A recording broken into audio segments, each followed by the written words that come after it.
This was not Turkey's war, but the deaths of one family next to the Syrian border have changed the way that this country sees its neighbours' conflict. The government has called the strike from Syria a final straw.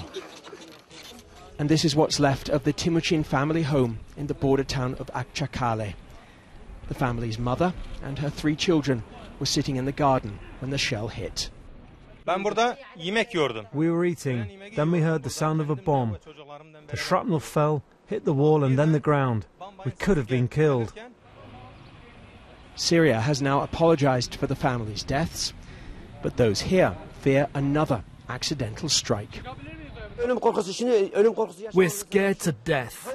We don't know when another mortar's going to be fired. We're targets, and we're really frightened by what's happening. This afternoon, Turkey's Prime Minister won approval from Parliament for military operations inside Syria. We just want peace and security in our region. This is what we care about. We have no intention to go to war. But Turkey is strong enough to protect its citizens and its borders, and no one should test that. To reinforce this point, the Turkish military is stationed next to the border. Some in this country are worried by where this may lead. Tonight in Istanbul, a crowd demonstrated against war.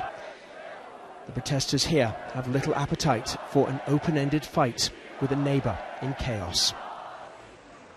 But in Akçakale, the conflict has already arrived. At night, we found deserted streets. Many here have fled their homes. Turkey already plays a key role in Syria's conflict. This region is a staging ground for Syrian opposition rebels.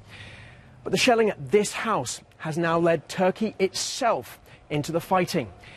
And if that continues, it will change the nature of Syria's war. James Reynolds, BBC News, on the Turkey-Syria border.